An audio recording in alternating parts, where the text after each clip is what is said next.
I'm Abhilash, and your UPSC Civil Service Examination mentor.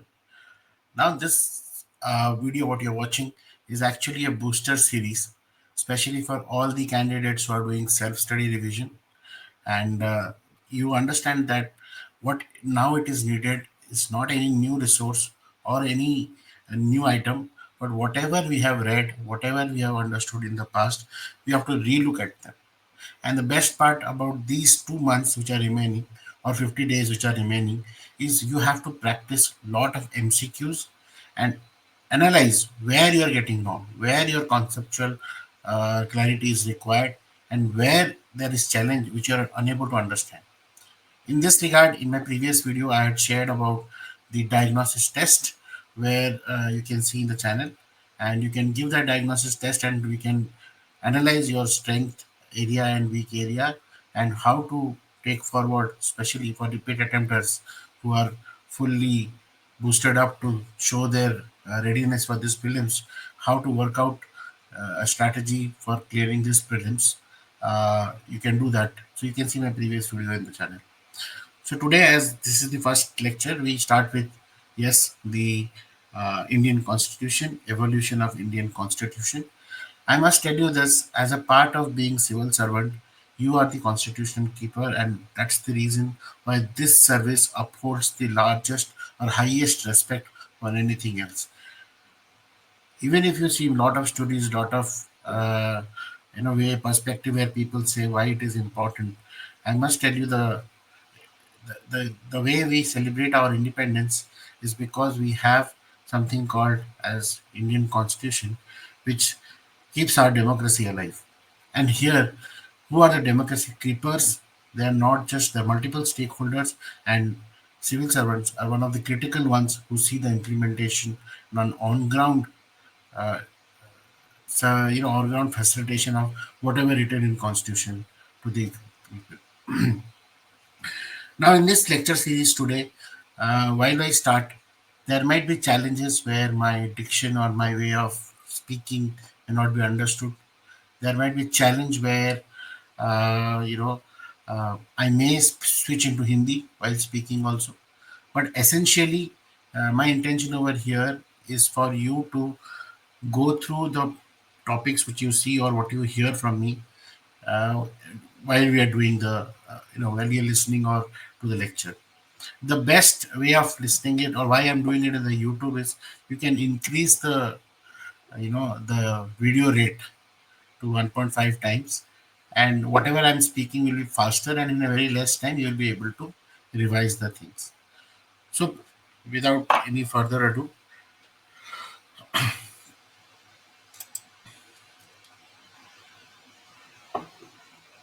now evolution of the Indian Constitution. So before we start, please understand that initially East Indian Company was sent to India by British government for commercial purpose. But the company soon found that its commercial ends shall not be fulfilled unless it has a good say in political affairs of the country. So using its carrot and stick policies, the company started controlling political affairs, started regulating and controlling the affairs of the company to establish its own control through various acts and regulations. Between 1600 and 1765, the company, chiefly remaining a trading corporation, whose charter was renewed by the crown from time to time. So this is the history.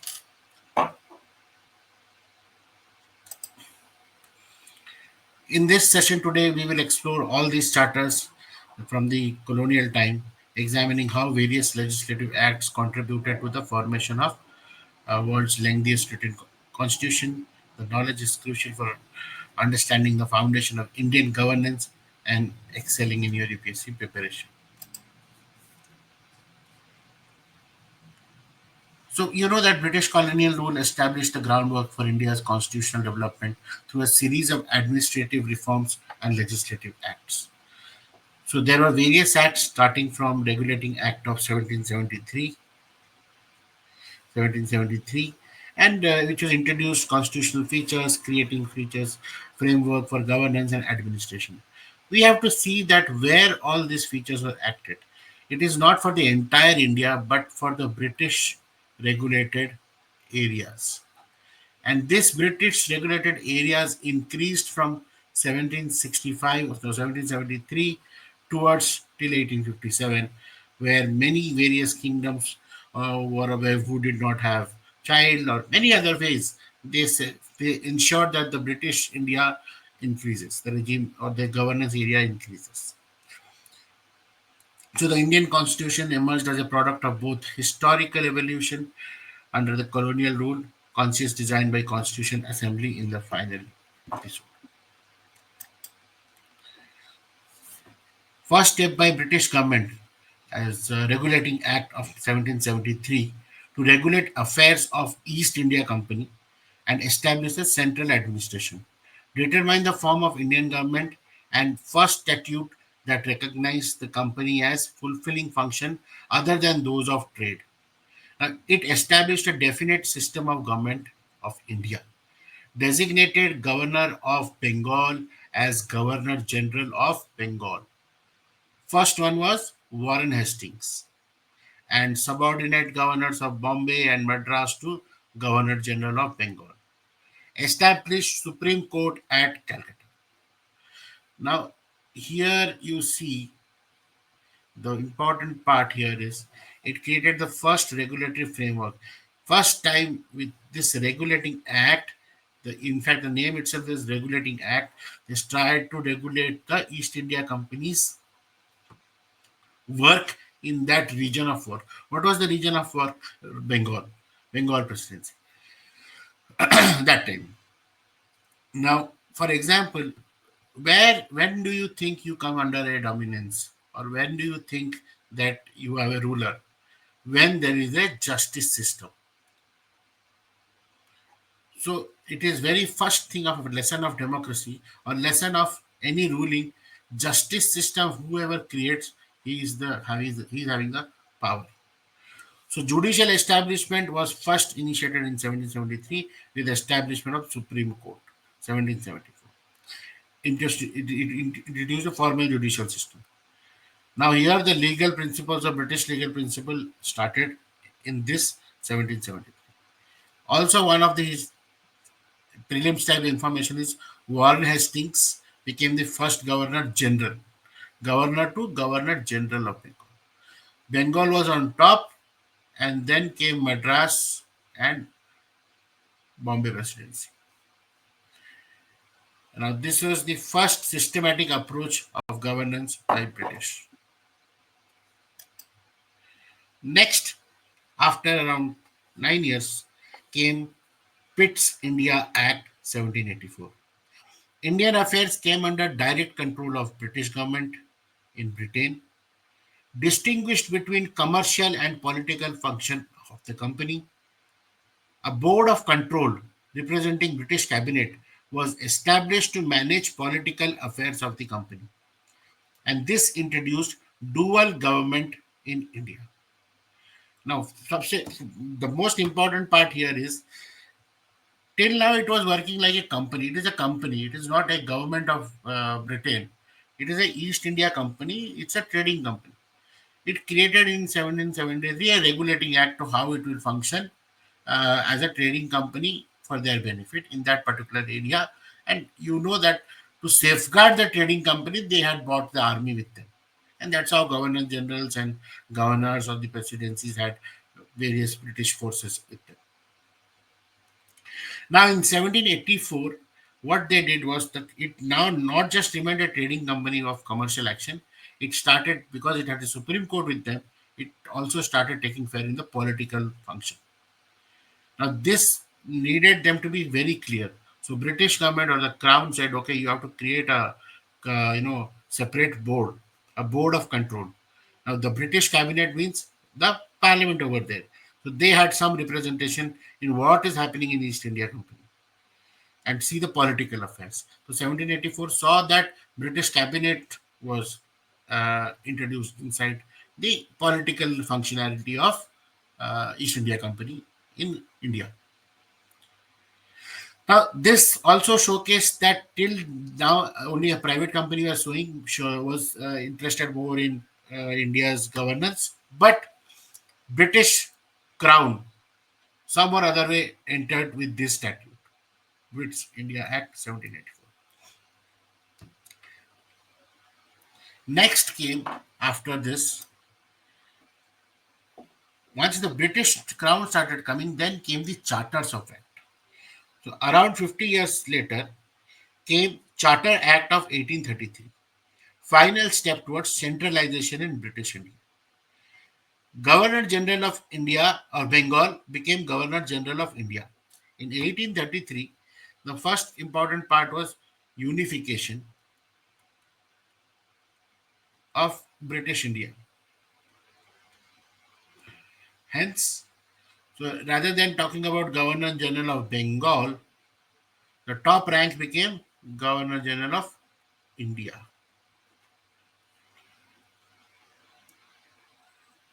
And Governor General was vested with all civil military powers. Governors of Bombay and Madras are deprived of their legislative powers. This created Government of India for first time having authority over British India, the part of India under British control. This ended the activities of East India Company as a commercial body. In 1833, few of the activities which happened. Now, Presidency of Bengal was divided into two parts, Bengal and Agra. So, in 1833, this unified the governance, and Lord William Bentinck was the first Governor General of India. It terminated the East India Company's commercial function and it turned into an administrative body. This also started the first law commission under Thomas Babington Macaulay, which laid the foundation of codification of Indian laws and eventual development of the Indian penal codes.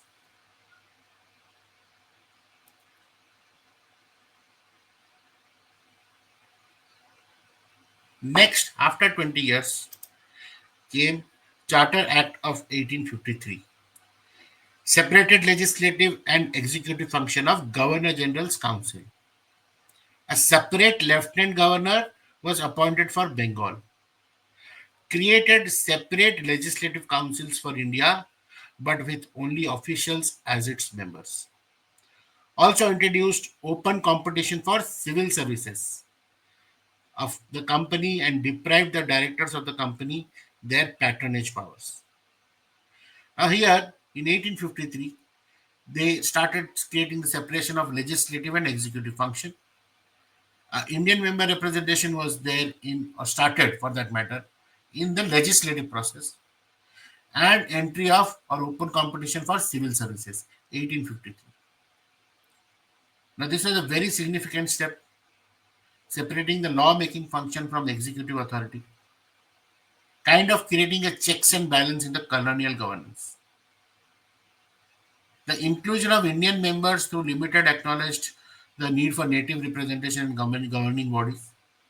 Meanwhile, the introduction of competitive examinations for civil service positions began to professionalize the administration on merit rather than on patronage. See, while we are talking about evaluation of constitution, yes, I am talking on one single topic from act by basis. But you should, because you have already studied history, you should also recall during that period what was happening in India, what was leading them to create and come out with all this thing. If you see from 1800s till 1853, there are so many unrest, so many popular resistance movement happening, so many challenges, so many wars British were fighting. This was creating them to understand why, how to make things smoother or better for colonial governance. And that is how the changes were seen in the Charter Acts. So your fundamental should be very clear. Not that somebody just thought of doing it that this Charter Act and let us just allow to do this. No. There were efforts being made. There were people, leaders who were trying to make entry into the governance system. And that's how native governance started. Open competition started for civil services.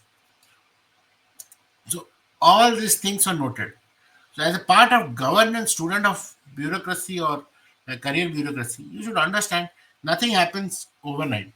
There are things which starts or the dissatisfaction starts, and if you are unable to address them on time, they tend to create a new system altogether. Now, from 1853, we jump into the Governor of India Act 1858. This saw the rule of company replaced by rule of crown. Secretary of State for India was appointed to exercise the power of the crown. He was the member of British cabinet, responsible to British Parliament, and assisted by Governor General of India, and became the agent of the crown. So there was a new person called Secretary of State. Okay, and he would be responsible managing both the side London and Crown and India, and also from Governor General he became viceroys, and the first viceroy was Lord Canning, first viceroy of India. So what did 1858 see? You remember also 1857 also, this during that time 1857 war was going on. The end of company rule, crown control directly under Queen Victoria, Secretary of State and Viceroy's appointment. Next came now that crown appointment was there and there is British, it was represented in the British Council. These acts are called as Indian Council Act. So Indian Council Act of 1861 that introduced some Indians as non-official members in legislature. Provision was also made for the inclusion of some Indians in the Governor General's councils. The seed of parliamentary system sown in India. Initiated process of decentralization by restoring Bombay and Madras legislative powers. Policy of legislative devolution introduced, which culminated into grant of almost complete internal autonomy for provinces in 1937. Empowered Governor General to frame rules of business, power that Indian President has today under Article 77. Statutory recognition to portfolio system. Member in charge of this department could issue final orders with regard to matters which concerned his department. Introduced now next, these are the areas which 1861 Act did. So it had representation for or started the representation for Indians. Decentralization was also seen. Provincial legislation was seen that Bombay and Madras presidency. The seeds of parliamentary system was shown in that day. Now the next Indian Council Act of 1892, it introduced indirect elections. The Viceroy still had power to nominate members, enlarged function of legislative councils. They had power to discuss budget and address questions to the executive, but they were not given the power of voting. So 1892 is very important that they could open up and ask question, but no power of voting. Then, after a lot of change, the next century came Indian Councils Act 1909, which is also called as Morley-Minto reforms. Minto was the Governor General of India and Morley was the Secretary of State. Change name of Central Legislative Council to Imperial Legislative Councils. Officials had majority in it. Attempted for the first time the introduction of representative and popular element in the government. Provincial legislative councils had non-official majority. Introduced separate electorate system. Introduced communal representation for Muslims. Legalized communalism. And Lord Minto is also called as father of communal electorate. So 1909 saw the most important part of the separate electorate. Here comes the division through religion politics enters. Increased Indian members, Executive Council inclusion, appointed Satyendra Prasad Sinha as the first Indian member of the Viceroy Executive Council. So this communal division started over in 1909, Parliamentary reforms. Next comes Government of India Act 1919, Montague-Chelmsford reforms. Chelmsford was Governor General of India and Montague was Secretary of State. This act separated central subjects from provincial. Provincial subjects are two types: transferred and reserved. Transferred subjects administered by governor with aid of minister responsible to legislature. Reserved subjects administered by governor and his executive council without any responsibility to legislature. Diarchy, a dual system of government, was introduced and introduced a bicameral legislature, upper and lower house, like the birth of Lok Sabha and Rajya Sabha, we can say. This also created this center and state relationship. So if you see that this divided subjects into transferred Indian minister and reserved British officials, first experiment with partial, giving hand to the governance and to the Indian state upper house and legislative lower house. This is the parliamentary structures, the Rajya Sabha and Lok Sabha, and voting rights and expanded democratic participation through, although it was restricted.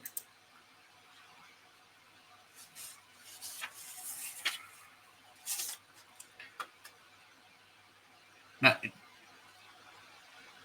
even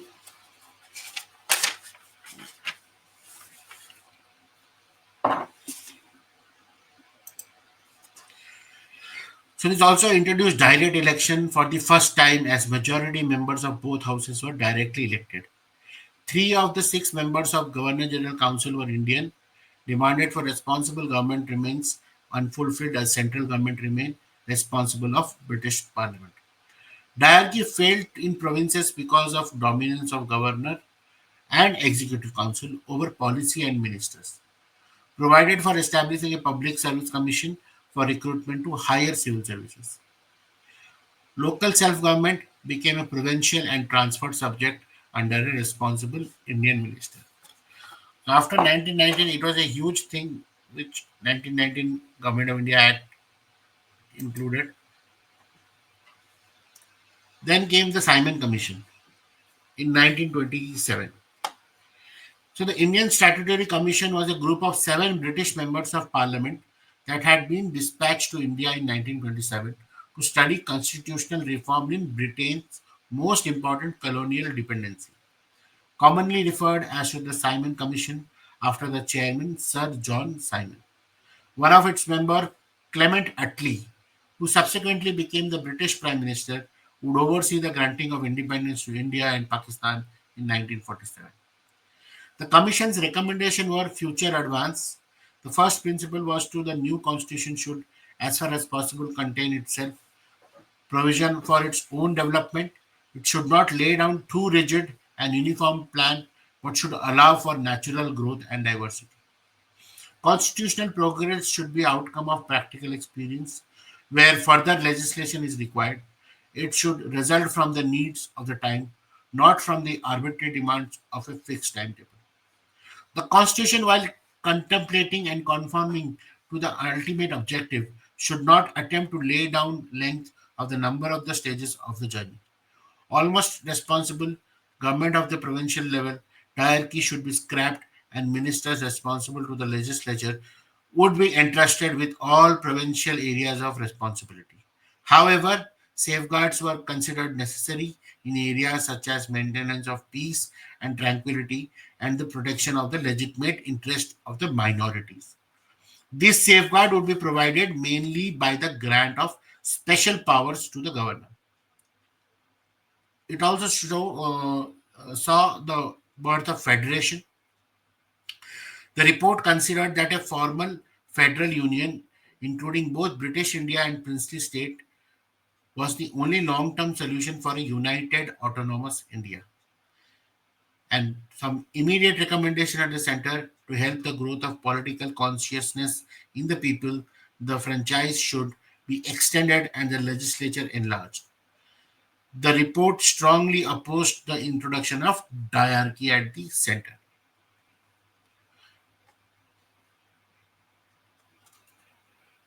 Now, this Simon Commission had zero Indian member with zero representation of India, and it was appointed 2 years earlier than scheduled in the Government of India Act 1919, and it faced a lot of boycott.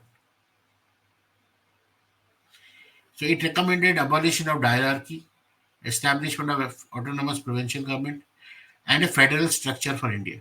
However, its exclusion of Indians from its membership became a rallying point for nationalist sentiments, strengthening the demand for complete independence rather than constitutional reforms. Sampurn Swaraj. Now, with that, whole lot of things were happening during that era of 1927, 1932, and then came government of, the world wars had happened, so many things. The world was going through a depression, a great economic depression. The entire geopolitical narratives of that world was changing during that time, and then came Government of India Act 1935. Now, this is one of the most basic foundation because the constitution, because most of it, what we see today, has the inception during this. Government of India Act 1935 provided for establishment of All India Federation with its units consisting of provinces and princely state. Three list of subjects: federal, provincial, and concurrent. And it introduced residuary powers with Governor General or Viceroy. Abolished hierarchy in provinces and introduced provincial autonomy. Introduced hierarchy at center and bicameralism in provinces. In Bengal, in Bombay, Madras, Bengal, Assam, Bihar, and United Provinces. Introduced responsible governments in provinces, that is, governor responsible for provincial legislature. Established a federal court having original appellate and advisory jurisdiction. Provided for the protection of the rights and privileges of the members of civil services. Provided for establishment of not only Federal Public Service Commission, but also a provincial public service commission and a joint public service commission for two or more provinces. Some innovation during that time also saw Reserve birth of Reserve Bank of India and Federal Public Service Commission. It had spoken about a federal structure of three-tier government structure, division of powers between center and provinces, giving provincial autonomy to provinces with responsible government, and formed the basis for, and this became the basis of actually provincial administration until independence. So, Government of India Act, and then the final India Independence Act 1947. It declared India as independent and sovereign state, created two independent dominions, Governor General of each appointed by King, India and Pakistan, established responsible government at both center and provinces, designated Governor General of India and provincial governors as constitutional heads, nominal heads. It assigned dual functions, that is, constitution and legislative, to the Constituent Assembly in 1946. It declared this Dominion legislature as a sovereign body. Till 1947, government functioned under the provisions of 1919 Act as the provisions of 1935 Act relating to federation and hierarchy did not come into operation. So India Independence Act in 1947 was or saw partition provision, India and Pakistan, British rule termination, sovereign legislatures, established Constituent Assembly for nations, and Constituent Assembly powers.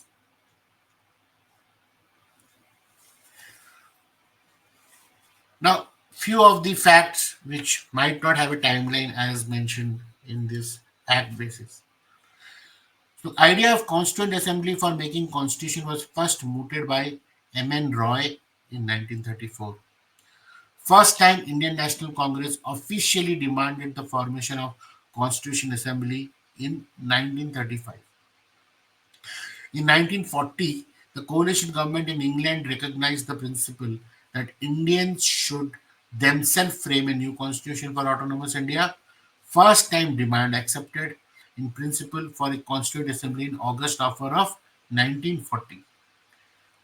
Cripps mission, which came in 1942 in the backdrop of World War II, failed due to disagreement between Congress and Muslim League.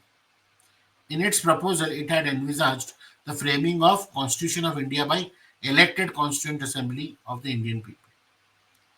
Finally, under the provision of Cabinet Mission Plan 1946, a Constituent Assembly was formed for framing the Indian Constitution. Out of the total number of members, 389, 296 were indirectly elected from British India and 93 were nominated by princely states. Thus, Constituent Assembly had nominated as well as elected members. The elected members were British India were to be indirectly elected by members of the provincial assemblies. The Constituent Assembly met for the first time in New Delhi on 9th December 1946 in the Constitution Hall, which is now known as the Central Hall of Parliament House. 207 representatives, including 9 women, were present. The inaugural session began at 11 a.m. with the introduction of Dr. Satchinandan Sinha by Acharya Kripalani. Satchinandan Sinha, the oldest member, was elected as the temporary president of Assembly. The Muslim League boycotted the Constitution Assembly. Due to the boycott of Muslim League, it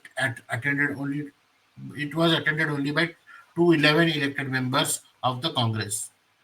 Constituent Assembly was not a sovereign body as it had brought by the British government and could be abolished by it. Later, Dr. Rajendra Prasad and H.C. Mukherjee were elected as President and Vice President of the Assembly respectively. Sir B.N. Rao was appointed as the constitutional advisor to the Assembly. The historic objective resolution was moved by Pandit Jawaharlal Nehru, which was later accepted in its modified form as the preamble of the Constitution.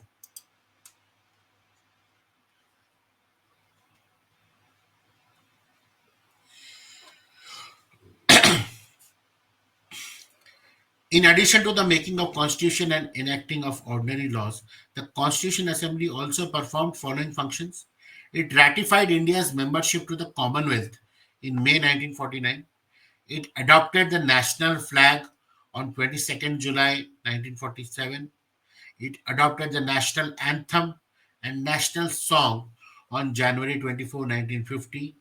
It elected Dr. Rajendra Prasad as the first President of India on January 24, 1950. On the 26th November 1949, Constitution was declared as passed after the signature of the Constitution Assembly. It took the signature of the President of the Assembly. Thus, on 26th November 1949, the Constitution of India was adopted. The Constitution Assembly took 2 years, 11 months, and 17 days to complete its historic task of drafting the Constitution for the independent India. During this period, it held 11 sessions covering a total of 165 days. As to its composition, members were chosen by indirect election by the members of the provincial legislative assemblies according to the schemes recommended by the cabinet missions. On 29 August 1947, the Constituent Assembly set up a drafting committee under the chairmanship of Dr. B.R. Ambedkar to prepare a draft Constitution of India. While deliberating upon the amendments, the Assembly moved, discussed, and disposed as many as 2,473 amendments out of the total 7,635 tabled. The Constitution of India was adopted on 26 November 1949, and the honorable member appended their signature to it on 24 January 1950. In all, 284 members actually signed the Constitution. The provision related to the citizenship, elections, provincial provisional parliament and temporary provisions were given effect from 26th November 1949. So citizenship, elections, and provisional parliament and temporary provision were given effect from 26th November 1949. The rest of the constitution came in force on 26 January, and date is referred as the date of commencement to commemorate the Independence Day celebrated since 1930 after the passage of Purna Swaraj resolution.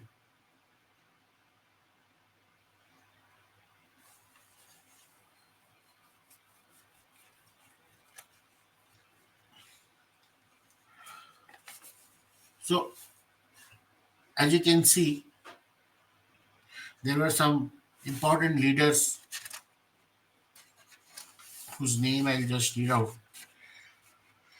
Important committees for the Constitution Assembly and their chairman.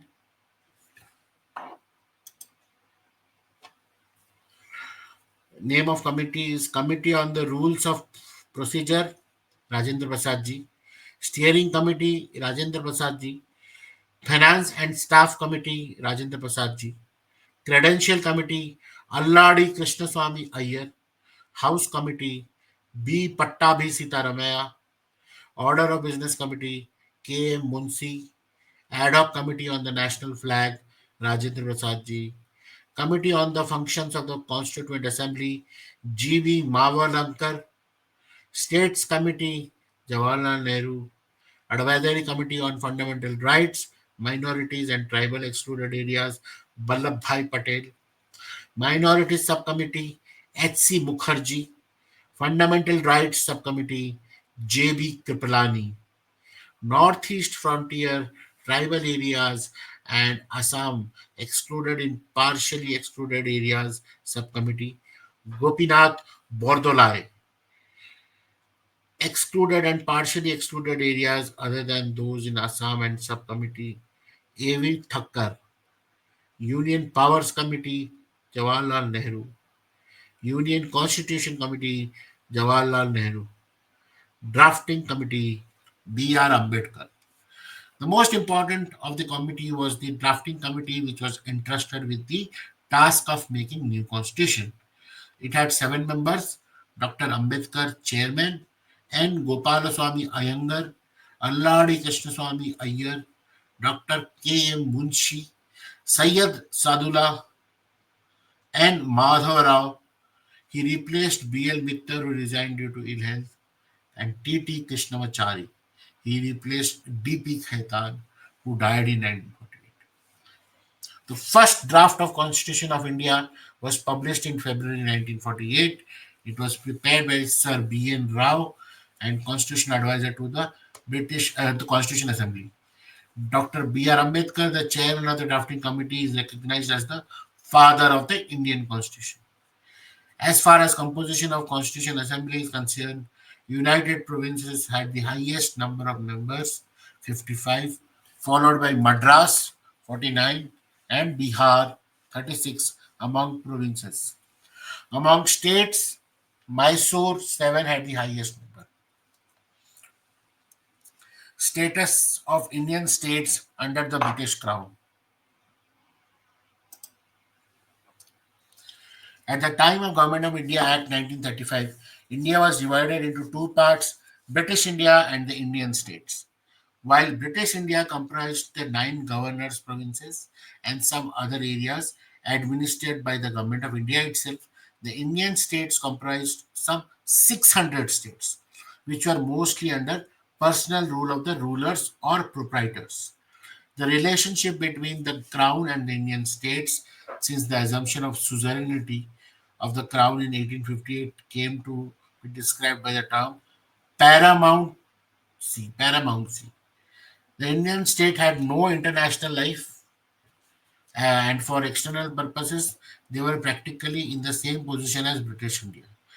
As regards internal affairs, the policy of British Crown was normally one on non-interference with misrule and maladministration, as well as for giving effect to the international commitments.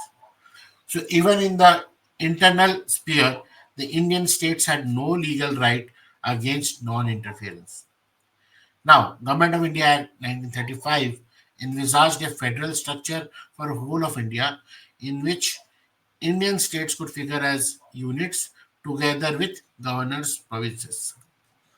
Act differentiated the Indian states from the provinces in two respects, and this differentiation ultimately proved fatal for the scheme itself. Cabinet mission recommended that there should be a Union of India embracing both British India and the states, which would deal only with foreign affairs, defense, and communications, while the state would retain all powers other than these. When the Indian Independence Act was passed, it declared the lapse of suzerainty, paramountcy of the crown.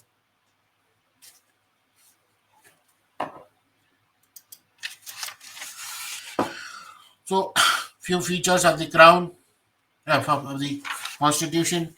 It is the longest known constitution of the world. It is the highest law of the land. Originally, it contained 395 articles and 8 schedules.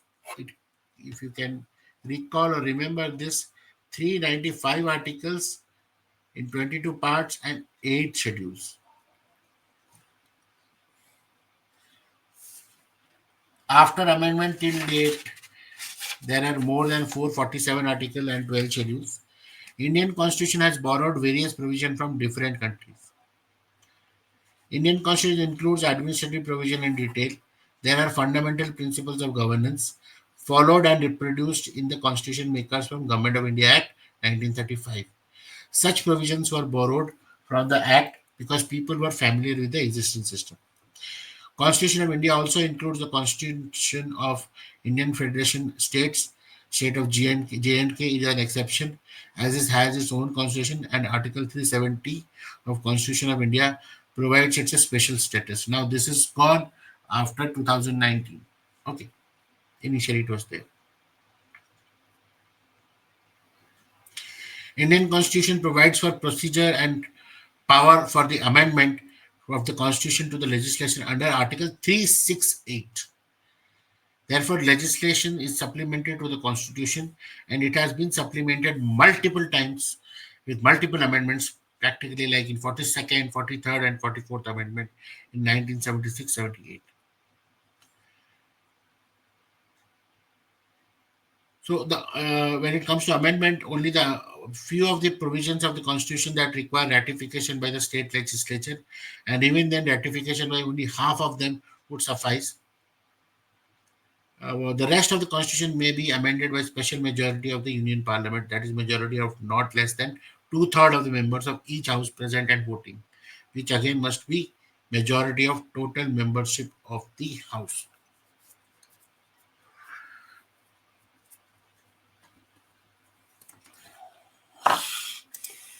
So we'll talk about the sources of a few things from various countries.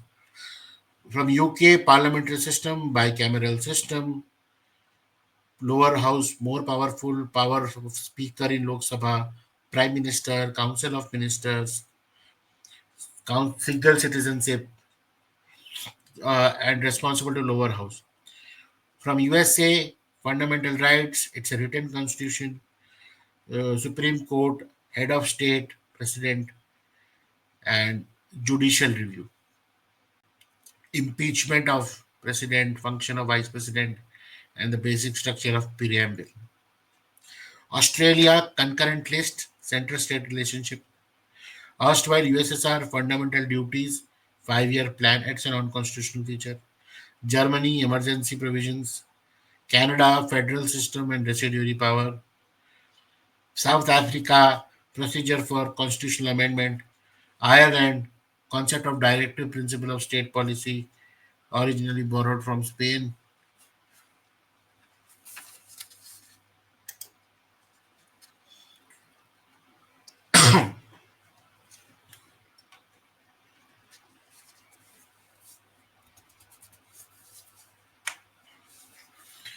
The constitution maker tried to make Indian constitution an exhaustive document, but taking into consideration the organic law, rooms has been left for conventions. Therefore, some powers of the Speaker of Lok Sabha has been left to conventions followed in England. Preamble is not enforceable part of Constitution. It serves following purpose, indicates the source from which Constitution derives its authority, states some of the objects which Constitution seeks to establish, declares great rights and freedoms. Three words, secularism, socialism, and integrity, were added to the preamble in 42nd Amendment Act 1976. Power of judicial review makes the constitution legalistic. Judicial power of the state exercisable by the courts under the constitution as sentinels of the rule of law is a basic feature of the constitution. The Indian constitution wonderfully adopts the via media between the American system of judicial supremacy and the English principle of parliamentary supremacy. So India, a unitary-based federal system.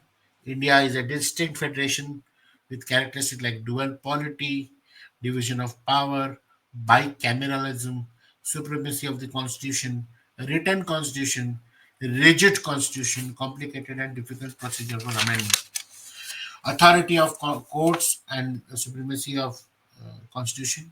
However, there are certain features which make it unitary biased, that like appointment of governors by the center, parliament's power to legislate in national interest, parliament's power to form new states, change the name of the states, and alter the boundaries of the existing states, emergency provisions, single constitution, all India services CAG.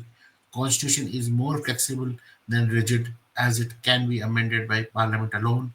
Single citizenship, integrated judiciary, and centralized election machinery. So it is often called as a quasi-federal by the authors, by the experts. These are the features of Indian federalism.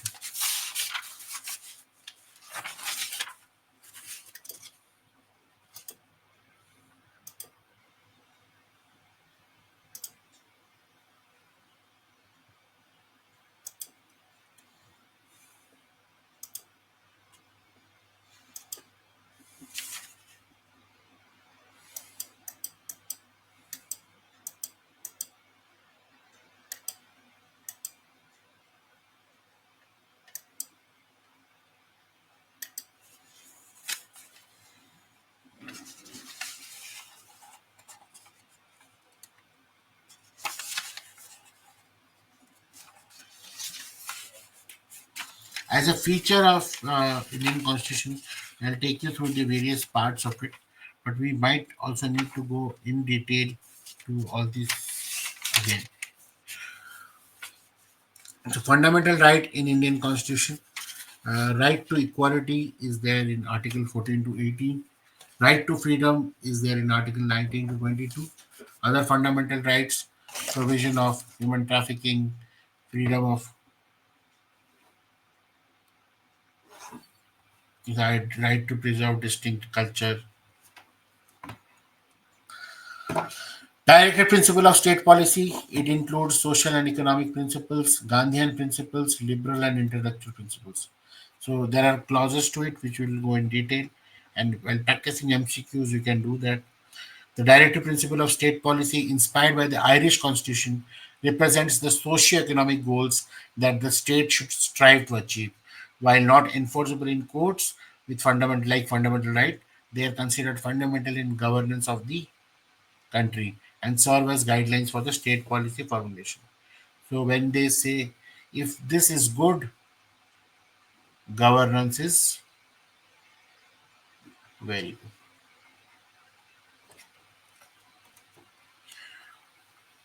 So when we talk of preamble, it started with objective resolution by Pandit Nawai Nehruji, and then it was declared as a part of basic structure under Kesavananda Bharati case. It was incorporated in November 26, 1949, and in 42nd Amendment, three words, socialist, secular, and integrity, was added in the preamble. It serves as the introduction of the Constitution, declaring India as a sovereign, socialist, secular, and democratic republic, and securing justice, liberty, securing equality, fraternity for all citizens. So It is today a part of Constitution and a reflect of its basic structure. Our constitutional amendment process is again a unique feature. Some provisions can go with simple majority. This include new states, formation, alteration of boundary, and related to second schedule and fourth schedule. Special majority is required for by two-thirds of the members of the house present there and voting in each house with quorum requirement met. Special majority is state ratification, which affects the federal structure. It requires special majority plus ratification by at least half of the state legislature. This includes election of president, extension of executive power, Supreme Court, High Court, and distribution of legislative power. Article 368 of the Constitution outlines the procedure for constitutional amendments. The amendments process reflects the quasi-federal nature of the Indian Constitution. Emergency provisions, you remember the article number 352, national emergency, war, external aggression. What can happen? Fundamental rights can be suspended, central state can give direction to state. State emergency 356, failure of constitutional machinery, president rule. Financial emergency 360, threat to financial period of India. Center can direct states of financial matters, salaries can be reduced. Remember these numbers. Special provisions, yes, it Article 370 had granted autonomous, but this is abrogated in 2019. Northeast with Article 371A to 371H, special provision for Northeast state including Nagaland, Assam, Manipur, Arunachal Pradesh, Sikkim, and Mizoram. Scheduled and tribal areas, fifth schedule provides fifth and sixth schedule for autonomous district councils. What are the constitutional bodies? As per Constitution, Election Commission of India. Then CAG, Article 3. UPSC, Article 315. Finance Commission, Article 280. So few of the landmark cases when it comes to Constitution is basic structure came into picture after Kesavananda Bharati case 1970. In Golaknath 1967 case, fundamental right remains fundamental, cannot be taken away by constitutional amendment. In 1978, expanded the scope of Article 21 right to life to include right to life with dignity. SR Bombay case 1994, misuse of Article 356 President's rule and when it was subject to judicial review. Now, yes, we have gone through this. First and foremost, do the analysis, the practices, the practice workbook is there in the link. You can, it's 20 rupees, purchase it and practice it. Some 200 odd questions. And you should also do previous year's question. If you have enrolled in any of these revision program, like 35-day revision program, you get more questions to practice around. That's it. Stay consistent and focused. Remember, whatever you read will not go in one go. You have to do multiple times. All the revision with MCQs, whatever you do, you see you do it at least 3 to 4 times. Automatically it will have a visual memory in your mind. With this, today's session, uh, we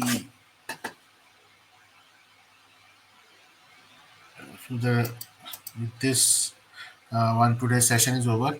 And if you have any query, doubt, anything, you can see in the description my WhatsApp number. You can send in your queries and let me know the feedback also. What else you need? Uh, this series will continue till the time I can do for you, especially for the prelims readiness. And all the other links are there in the description. You can see it and enroll in any of the program which you feel for your self-study only. Do not overload with lot of information. Stay very precise, stay very focused. With that, all the best. Thank you.